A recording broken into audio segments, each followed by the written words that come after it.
Hello दोस्तों, welcome back to my channel creative Keena. मैं हूं कृतिका खन्ना और आप सब मुझे हमेशा कुछ वर्कआउट्स करते हुए या कुछ क्रिएटिव चीज़ें करते हुए इस चैनल पर देखते हैं। आज का मोटिव आप लोगों के सामने आने का ये था कि मेरे बहुत से सोशल मीडिया प्लेटफॉर्म्स पे बहुत से लोगों के क्वेश्चंस आ रहे थे कि मैं कौन हूँ, मैं क्या करती हूँ।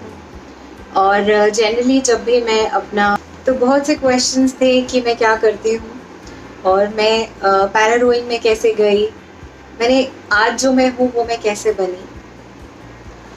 तो आज का जो वीडियो है that is specially dedicated to my journey as an amputee और एज अ पैरा रोवर। तो आज मैं जो आपसे जर्नी शेयर करने वाली हूँ वो मेरी एक लाइफ की स्टोरी है जो मुझे आज इस पॉइंट तक लेकर आई और मुझे इंडिया में एक नाम मिला, एक पहचान मिली। तो शुरू करते हैं इस वीडियो को। जैसा कि मैंने आपसे बताया, मेरा नाम कृतिका खन्ना है और मैं एक पैरा रोवर हूँ। पैरा रोवर का मतलब है मैं बोट चलाती हूँ, इंडिया की टीम के लिए खेलती हूँ। मैंने अभी रिसेंटली ही इस स्पोर्ट में एंटर किया है और एक चैम्पियनशिप में पार्टिसिपेट किया था अपनी टीम के साथ, जिसमें मैंने ब्रॉन्ज मेडल जीता था साउथ कोरिया में लास्ट ईयर अक्टूबर के मंथ में on the day of Diwali. तो ये है मेरी लाइफ की वो स्टोरी जो मोस्टली सब लोग जानना चाहते हैं कि मैं पैरा रोवर कैसे बनी, वो भी एक एम्प्यूटी होने के बाद। तो मैं पैरा रोवर कैसे बनी और मेरा एम्प्यूटेशन कैसे हुआ। बहुत से लोग एक क्वेश्चन कर रहे थे ऑन सोशल मीडिया कि मैं क्या करती हूँ और क्या मैं एक डिसेबल्ड, एक हैंडीकैप हूँ, जैसा कि मुझसे क्वेश्चंस में पूछा गया। तो जी हाँ, मैं एक एम्प्यूटी हूँ। मैंने एक एक्सीडेंट में अपना लेग खो दिया था और तब मैं 18 साल की थी जब मेरे साथ ये हादसा हुआ और मैं अपने 12th के बोर्ड एग्ज़ाम्स दे रही थी। उस दौरान एक एक्सीडेंट में मैंने अपनी लेग खो दी थी और उसके बाद ही मैं एक एम्प्यूटी बन गई, जिसे जनरली हम कोट करते हैं डिसेबल्ड पर्सन या हैंडीकैप पर्सन, जैसा कि एक नॉर्मल रूटीन लैंग्वेज में कहा जाता है। तो मेरी लाइफ स्टार्ट उस एपिसोड के बाद होती है जो मैं आप लोगों से शेयर करना चाहती हूँ। जब मेरा एक्सीडेंट हुआ था मैं 12th स्टैंडर्ड में थी और उस दौरान मैं एग्ज़ाम्स दे रही थी अपने 12th के, जब मेरे साथ ये हादसा हुआ।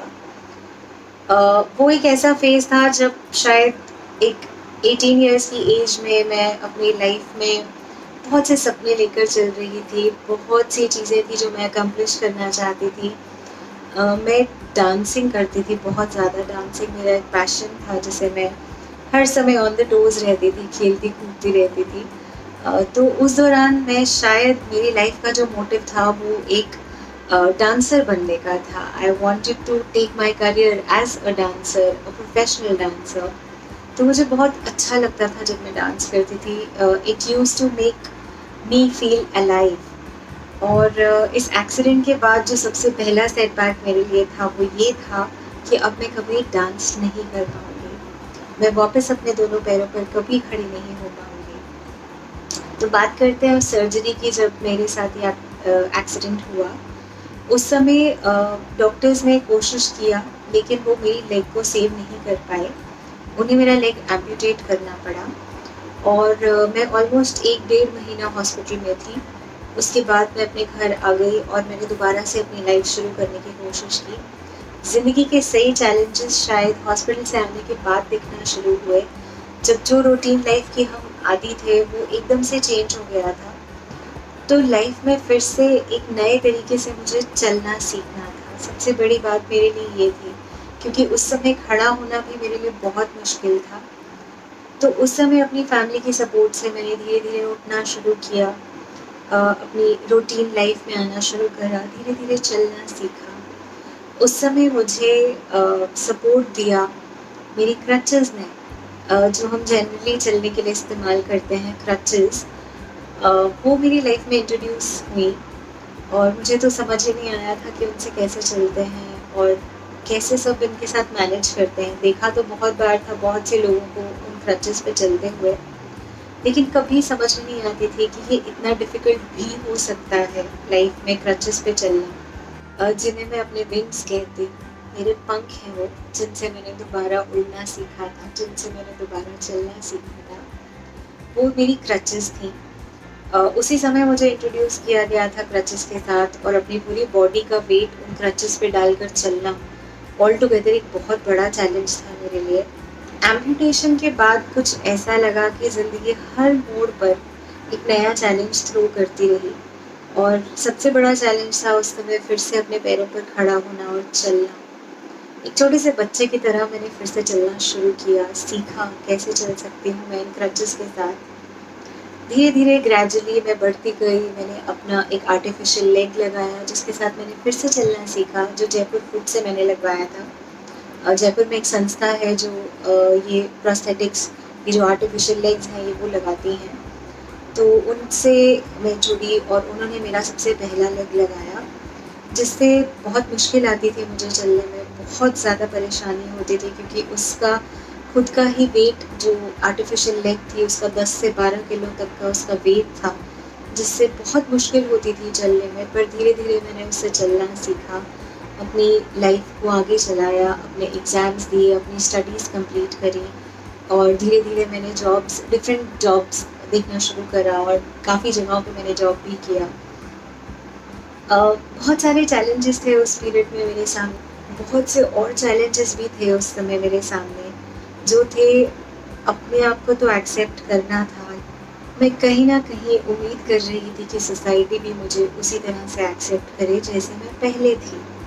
लेकिन बहुत मुश्किल होता है जब आपके साथ ये वर्ड जुड़ जाता है और दुनिया आपको कहती है अब ये एक डिसेबल्ड पर्सन है, अब ये एक अपाहिज पर्सन है। This is the word which was being used. ये एक ऐसा वर्ड था जो हर कोई शायद उस समय यही जानता था और आज जब हम कहते हैं कि हम दिव्यांग हैं, दिव्यांग वर्ड बहुत लेटर हमारे पास अभी मोदी जी ने ये वर्ड दिया हमें और कहा हमारे पास दिव्य अंग है, तो हम दिव्यांग हैं।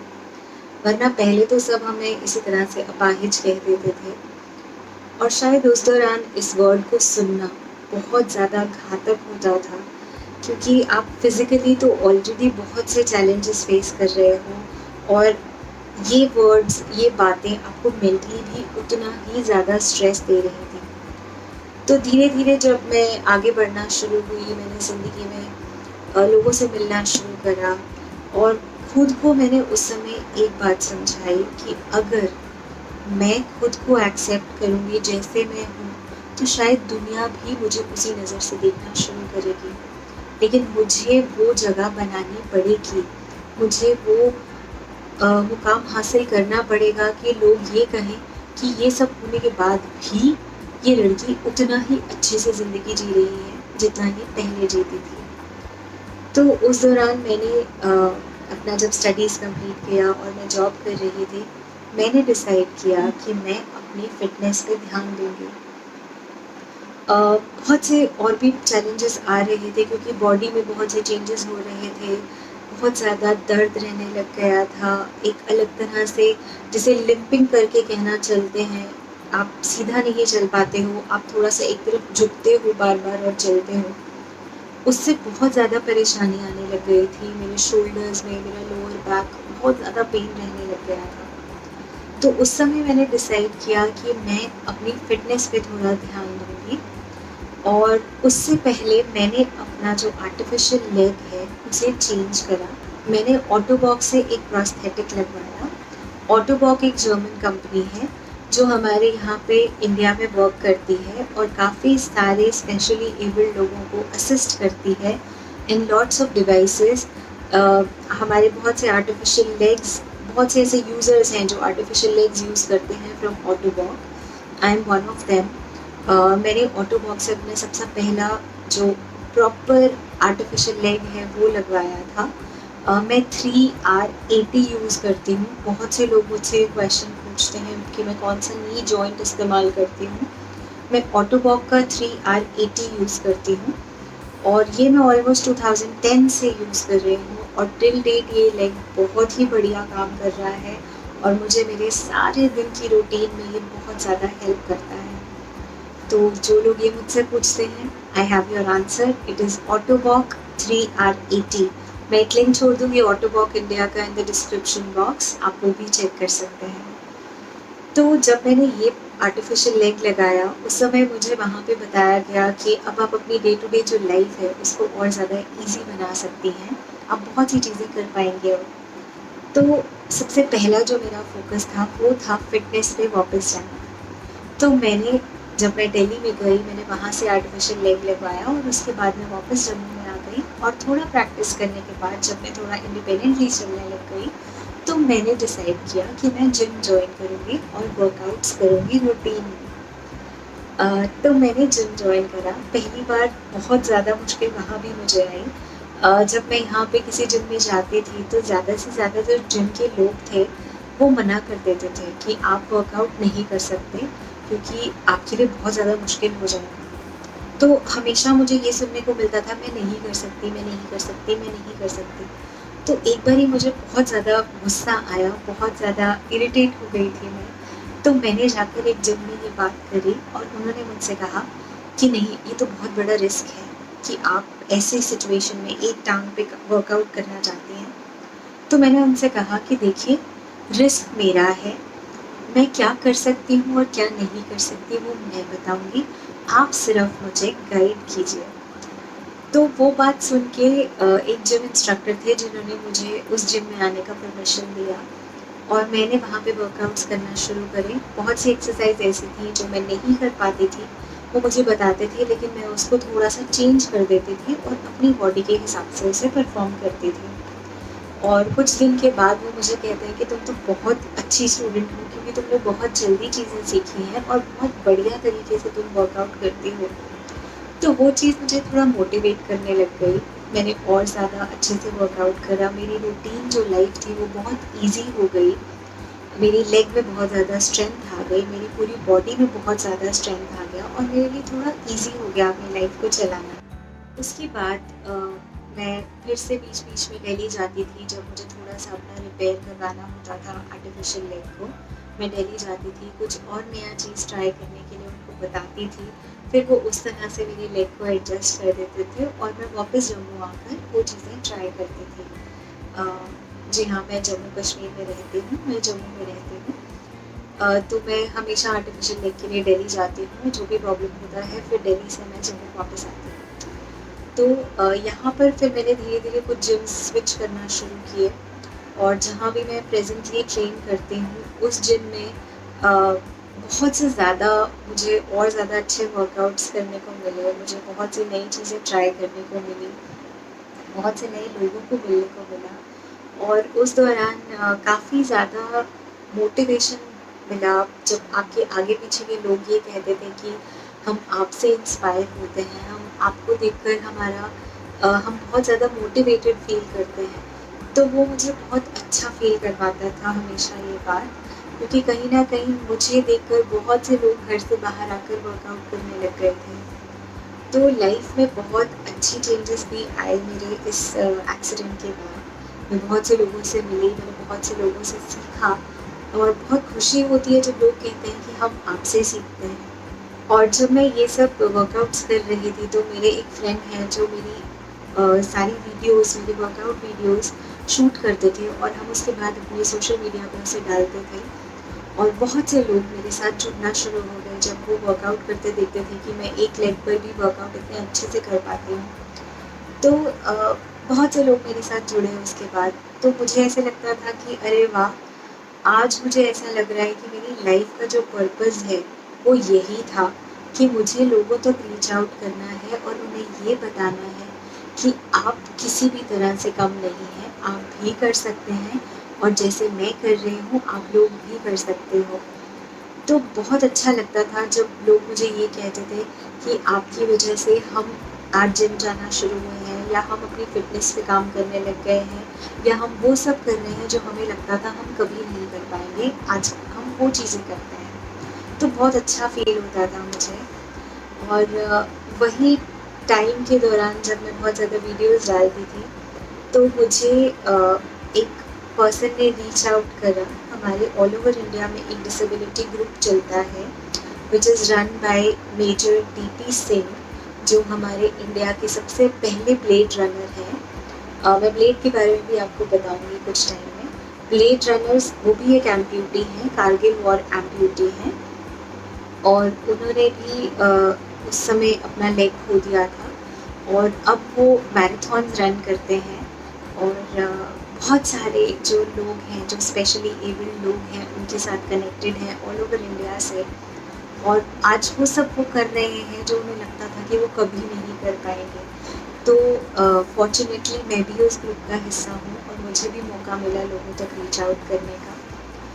और बहुत से ऐसे लोग थे जो उस समय भी मेरे साथ जुड़े, और मेरे को देख देख के उन्होंने भी फिटनेस वीडियोस डालना शुरू करा। मुझे बहुत खुशी होती है जब लोग ऐसा करते हैं।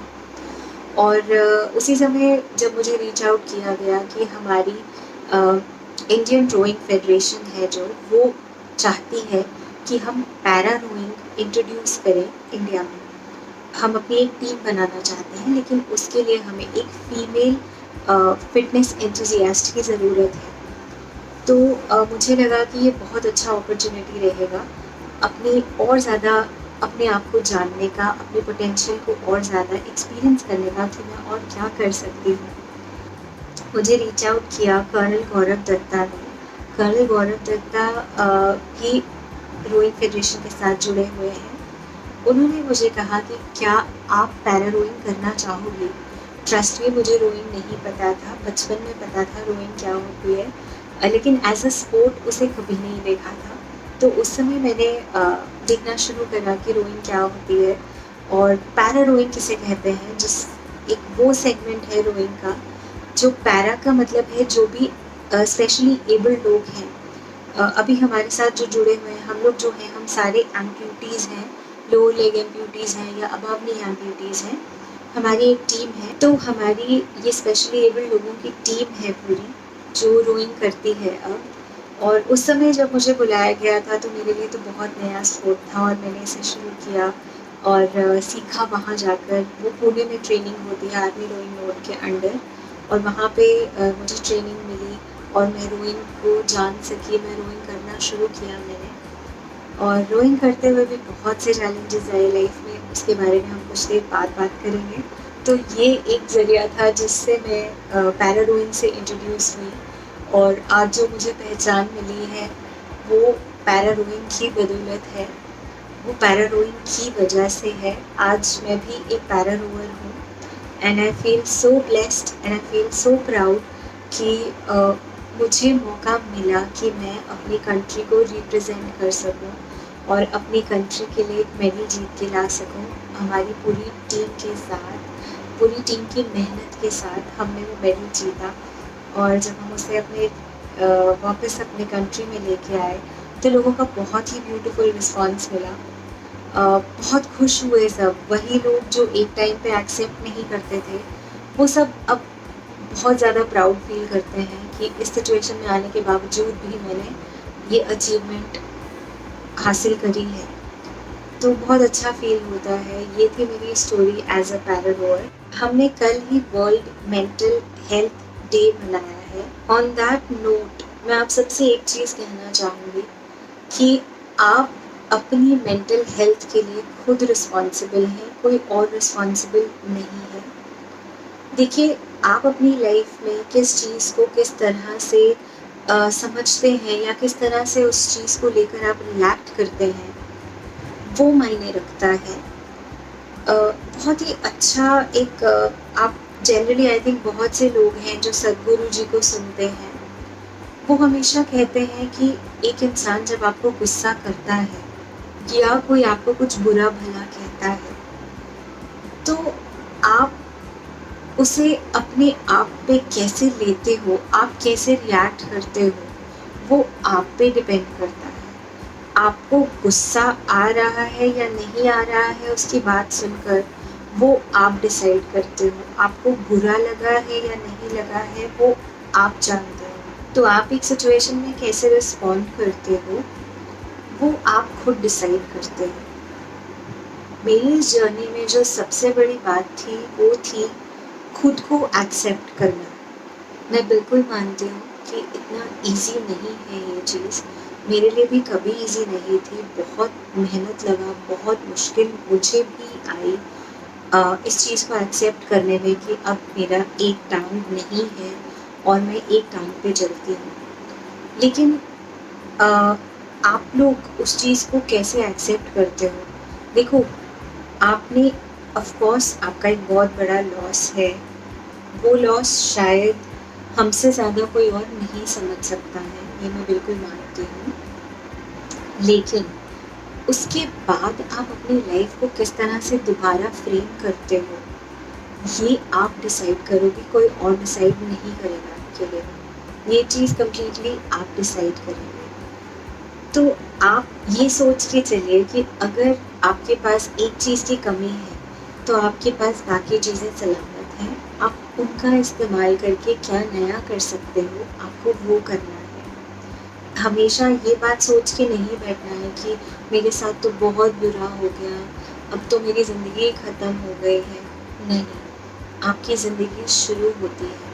आपको एक और मौका मिला है अपनी ज़िंदगी को दोबारा से शुरू करने का, एक नए तरीके से शुरू करने का। तो उसे इस तरह से लेकर चलिए।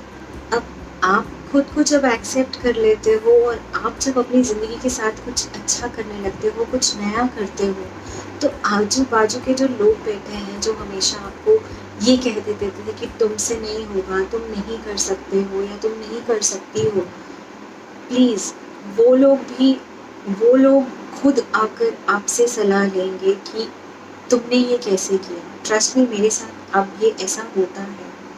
जो लोग पहले कहते थे कि मैं नहीं कर सकती हूँ, आज वही लोग आके मुझसे कहते हैं कि यार तुझे देखकर हमें बहुत हिम्मत मिलती है और हमें लगता है कि अगर तुम कर सकती हो तो हम क्यों नहीं कर सकते। तो ऐसी बातें आपको ज़रूर सुनने को मिलती हैं। मैं आपसे सिर्फ़ इतनी सी बात कहूँगी कि अगर मैंने करा है तो ट्रस्ट मी आप लोग भी कर सकते हो।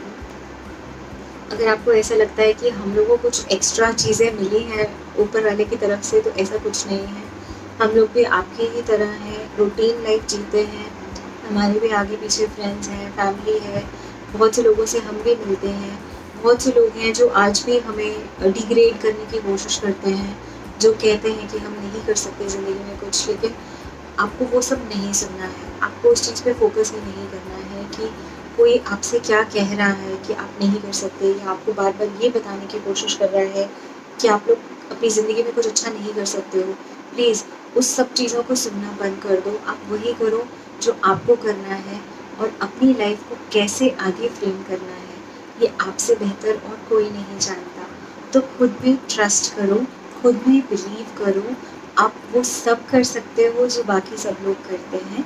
हाँ, थोड़ा-सा डिफ़रेंट तरह से करोगे, लेकिन करोगे ज़रूर। तो सबसे बड़ी जो बात आती है वो आपकी सोच की है कि आपको ये सिचुएशन को कैसे हैंडल करना है, वो आप पे है।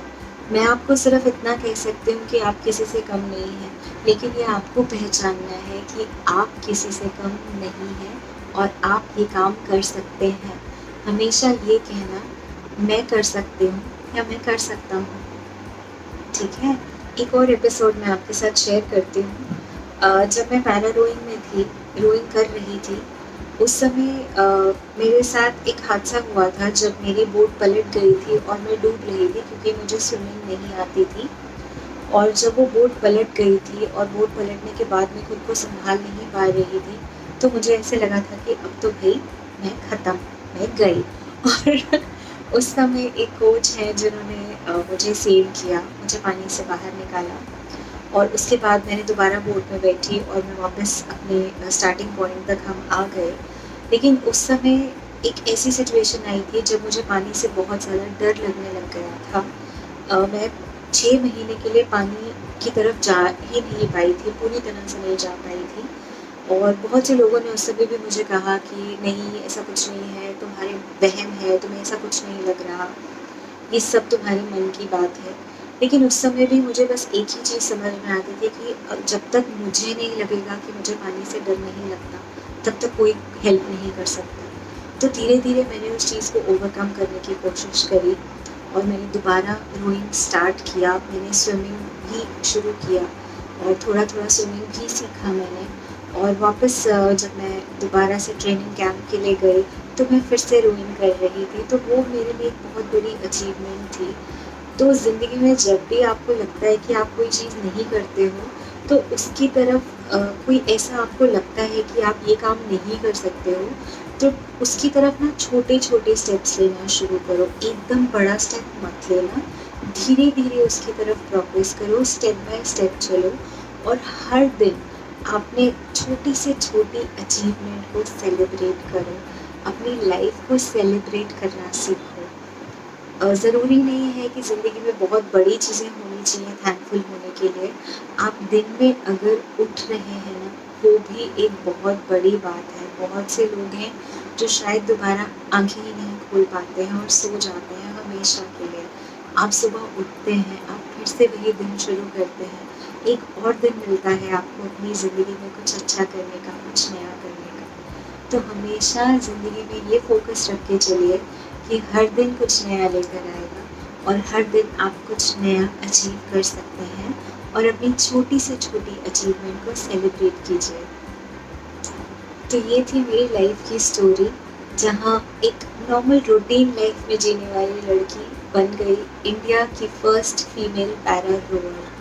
बहुत बड़ी अचीवमेंट थी मेरे लिए। बहुत थैंकफुल हूँ मैं कि मैं इस पोजीशन तक आ सकी और सबका मेरे साथ सपोर्ट रहा, मेरी फैमिली का बहुत सपोर्ट रहा और आज जब मैं सोशल मीडिया पे बहुत सी वीडियोज़, वर्कआउट वीडियोज़ डालती हूँ या मेरे कोई इंटरव्यूज़ होते हैं, तो सबका प्यार देखकर इतना अच्छा लगता है कि सब लोग इतना सपोर्ट करते हैं। तो अगर आप लोग भी मेरे साथ कनेक्टेड रहना चाहते हैं, तो प्लीज़ मेरे चैनल को लाइक कीजिए, सब्सक्राइब कीजिए और मेरी सारी वीडियोज़ को फॉलो कीजिए। अगर आपकी किसी भी तरह की कोई क्वेरीज़ हैं या सजेशंस हैं या आप मुझसे कुछ डिस्कस करना चाहते हैं, तो प्लीज़ कमेंट बॉक्स में अपने मैसेजेस या अपनी क्वेरीज़ छोड़ सकते हैं। मैं जितने मैसेजेस को रिवर्ट कर सकती हूँ, मैं ज़रूर करूँगी। आपके हर मैसेज का रिवर्ट आपको मिलेगा। थोड़ा लेट हो सकता है, बट हमेशा आपको जवाब मिलेगा। So thank you so much for watching my video and stay blessed, stay happy and stay safe. जय हिंद।